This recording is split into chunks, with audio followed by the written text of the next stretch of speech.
तो वो बोध गया में है। मैं तो उस धरती से आता हूँ जहाँ भगवान बुद्ध पैदा हुए, कुशीनगर, सिद्धार्थनगर, और जहाँ भगवान बुद्ध का परिनिर्वाण हुआ कुशीनगर। लेकिन जहाँ भगवान बुद्ध को ज्ञान प्राप्त हुआ, जिस ज्ञान के कारण पूरी दुनिया में बौद्धम यहाँ से गया, शांति का संदेश गया, लाइट ऑफ एशिया का नारा आया, उस धरती पे, उस बोध गया पे बौद्ध भाइयों के साथ, बौद्ध अनुयायियों के साथ किसी भी तरह का अन्याय हम लोग बर्दाश्त नहीं करेंगे। इसी बात को बताने के लिए मैं आज आपके बीच, मैं आपको यहाँ ये भी कहना चाहता हूँ, ये मेरा निवेदन और चेतावनी दोनों समझिए, जब तक आपके पास गांव में आपकी बात को पहुंचाने वाला, डंडा उठाने वाला, आप जान लो, लोकतंत्र में जो लोग लड़ाई नहीं लड़ते हैं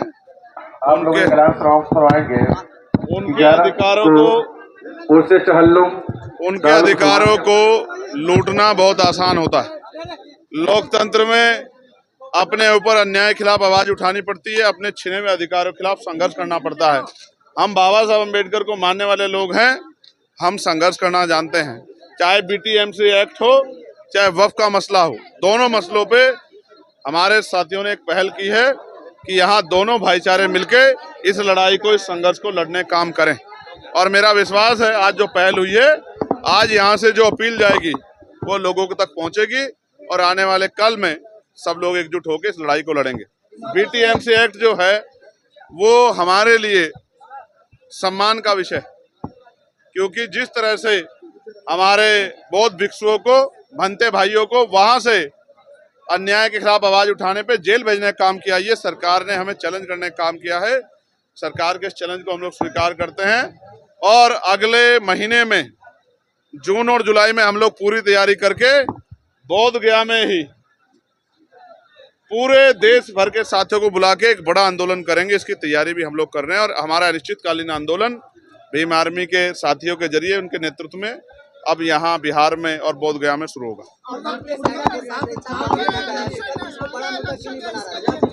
एक आदमी एक ही सवाल पूछे। नहीं, देखिए वो चुनावी लोग नहीं है, वो जिम्मेदार लोग हैं, वो समाज का पढ़ा लिखा तबका है जो समझता है कि जो वक्फ का कानून बना है इससे कितना बड़ा खतरा है।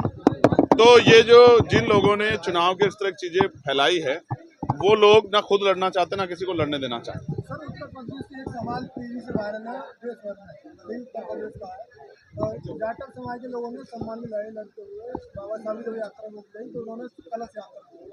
देखिए, मैं इस तरह के रिएक्शनों को नहीं चाहता हूं, लेकिन अगर आप किसी को बहुत दबाओगे तो उसका रिएक्शन आपको झेलना पड़ेगा। मैं कई बार मंचों से कहता हूं कि वो समय चला गया, आज़ाद भारत है, कोई किसी का गुलाम नहीं है। अगर आप किसी को दबाने का काम करोगे तो वो अपने हक की लड़ाई लड़ने का काम करेगा। ये उन लोगों के लिए चेतावनी है जो गरीबों को, कमजोरों को कमजोर समझ के उन पर जुल्म करते हैं। कल जो लोग आज जुल्म सह रहे हैं, कल उन्होंने जुल्म का जवाब देना शुरू कर दिया तो सब खराब हो जाएगा। इसलिए लोगों को अपनी सोच में सुधार करके मानवता की तरफ चलना चाहिए। इसलिए मैं विशाल आपके माध्यम से कह रहा हूँ कि उत्तर प्रदेश में जैसे भी सामंती सोच के लोग हैं वो अपनी सोच को जल्दी बदल लें तो अच्छा होगा। ठीक है, आप लोग बोलते रहते हैं, इससे क्या फर्क पड़ता है। देखिए, बिहार का चुनाव बहुत महत्वपूर्ण चुनाव है, इसके लिए बिहार की टीम फैसला लेगी और जो फैसला वो लेगी हम लोग उसका सम्मान करेंगे। ये बिहार के साथियों का फैसला है। हमारा गठबंधन तो जनता से है, हम जनता के हर मुद्दे पे लड़ाई लड़ते हैं, चाहे पिछड़े वर्ग का मामला हो, चाहे शेड्यूल कास्ट शेड्यूल ट्राइब का मामला हो, चाहे मुस्लिम भाइयों का हो, चाहे जैनों का हो, सिखों का, बुद्धिस्टों का।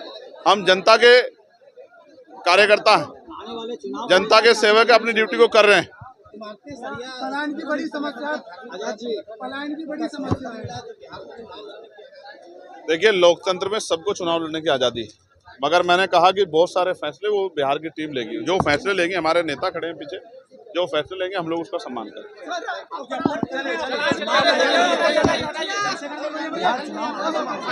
बिहार चुनाव का फैसला बिहार की प्रदेश की टीम करेगी।